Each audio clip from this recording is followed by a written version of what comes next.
Week 2. Now, coming out of week 1, I was pretty hyped. You know what I mean? Week 1 went really well. Went through all the exercises, did most of them, completed most of them. So it felt good mentally going into week 2. And Monday, I woke up, didn't really feel like working out at all. But you know what they say, a lot of times you're gonna get your best workouts when you don't feel like it. And I did get a good workout in, but it wasn't like one of my best workouts. So I was thinking about taking or adding a couple jiu-jitsu classes or grappling classes during week 2. So Tuesday night, Thursday night, Friday or Saturday morning. Tuesday, Thursday is no-gi fundamentals, and then Saturday is an open mat when people from across the island come in and just spar and and hang out and have fun. So I was planning on going to the no-gi classes this week, the second week, and I just never made it to any of the classes, to be honest with you. I think it's a mixture of me trying to control myself and not train too hard at the start, even though people are telling me, yeah, you need to just jump right in and train as hard as you can. But the thing is, there's also other people telling me that I need to take it slow, because if you go too hard at the start and your immune system becomes weakened, and then you're susceptible to infections and things like that. So it's only week 2, so I felt like I'm gonna take that advice and just roll with it. But a part of me at the same time has some fear going into some of these grappling classes, because they're, when you go into the classes and you go check it out, as a spectator, there's people from all walks of life. There's fighters, there's jiu-jitsu practitioners who just train jiu-jitsu. There's, teenagers that don't look like teenagers, and when you go watch them spar, it can be intimidating to watch, because you're like, I haven't grappled in a few years. So when I think about that, I do get some kind of anxiety, because when I first started jiu-jitsu, I went to this academy, and a lot of the people in the class were gym owners, because this class was in the morning, and usually people don't come in the morning because everybody's working back in Korea. And a lot of the people in the class, they own gyms. They were former like Muay Thai champions or kickboxing champions, in their mid-30s. Their fighting career is over, but they have muscle memory. They have, they were fighters, right? So I went into that class as a white belt, and I got my ass beat for like 6 months at least. All I did for 6 months is you would learn techniques, but I would never be able to use them because I'll be playing defense the whole time. And I don't know if it's trauma or anything like that, but that's the fear I get right now when I'm thinking about going into these grappling classes. And it's part of my excuse of not doing grappling last week. So the next week, week 3, there will be no excuses. I cannot say anything to veer off of, starting my actual fight training.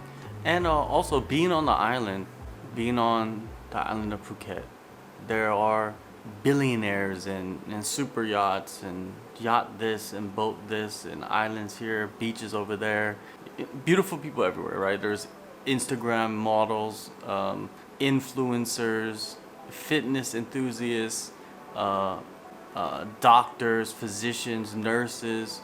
A lot of it is just a lot of it is connected to the gym industry, I guess, on the island. And when you meet people, when you see people on the beach, a lot of them are just in phenomenal shape. You know what I mean? And it kind of gets you self-conscious about yourself and your body.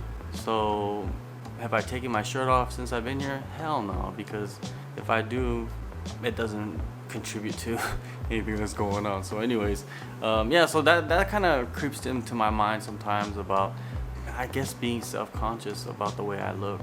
I've never been like that before in the past, but I guess in the past 2 years I've let myself go so much that it's not a beautiful scene under the large X-large t-shirt that I wear. Wednesday it was Songkran, and of course because of COVID, because of the pandemic, nobody was really able to go out and celebrate Songkran. I heard there was like pockets throughout the island where they were celebrating it, but you know, sometimes you don't want to like get on your scooter or your motorbike or your motorcycle or whatever you're riding around and drive, you know, 20-30 minutes to do that. And I'd rather just chill out and relax, and the gym was closed on Wednesday, so I took the day off and and just stayed home and got work done and just prepared myself for the rest of the week. Thursday, gym is back open, fitness, Friday fitness. Both days the workouts were much harder. I don't know if I just had much more energy in the first week, but the second week the workouts didn't come as easy, and pretty much the whole week, right? So but I got them done. I got all the workouts done. So on Thursday, the day after Songkran, well, Songkran is, I guess, is a couple days, but Thursday everything's back to being normal. The gym is open, so I'm gonna be there at 9 a.m. for the workout. Usually I'll wake up and be ready in a certain amount of time. That day I woke up at 5 a.m. and just couldn't go back to sleep. You know what I mean? I was just tossing and turning. So, you know, I decided to just get up and get some work done. And, you know, I did a good interview at 8 a.m. and went to the gym. When I got to the gym, guess who's greeting me there? Frank Hickman, one of the coaches that will be guiding me through this journey.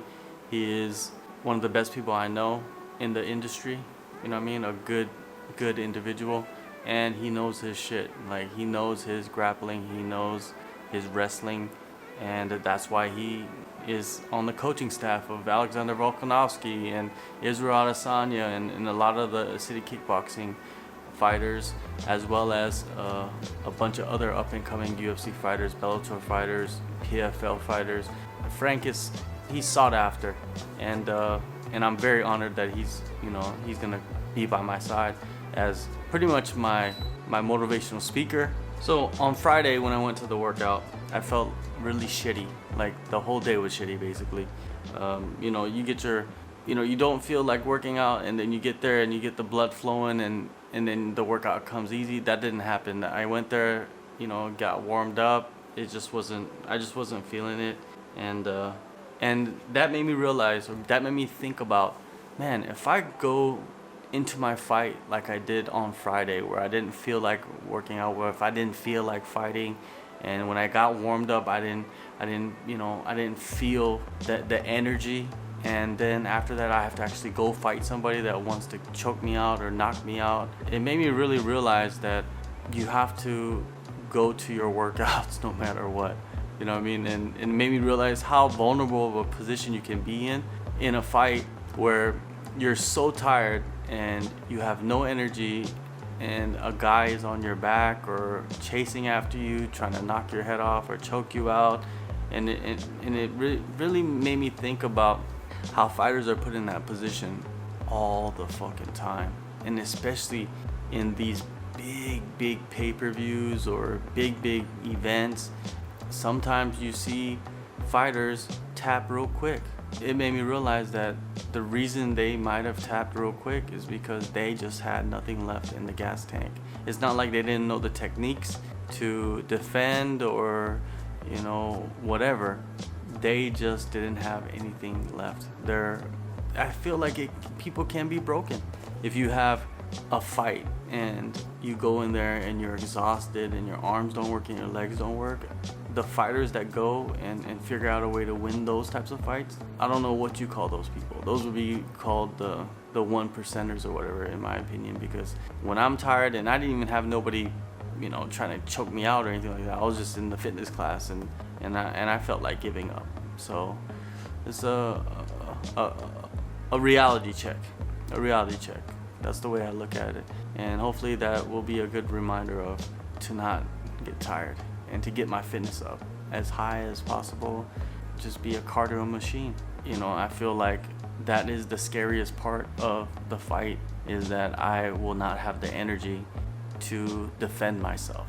And if you lay down the foundation for fitness and cardio and lasting 5 rounds, if I could go if by the time I fight and I could go 5 5-minute rounds continuously, in fight simulation or whatever, I've already won, I think. You know what I mean? Because how many people in the world can fight 5-minute rounds, basically a championship fight, and still have energy when it's over? I don't see many people being able to do that. You know what I mean? Even if they train, you know, you see a lot of guys train and they're training for five rounds and then they don't even last 3. Saturday, I woke up and I was like, I can't miss a class, or not a class, I can't miss a workout. So Wednesday I didn't work out. So Saturday I went in the morning and got on that assault bike. I'm thinking like that assault bike will eventually become a friend of mine, and I need to be familiar with it. And I think I need to ride that assault bike every week, at least for an hour. And that's what I did on Saturday.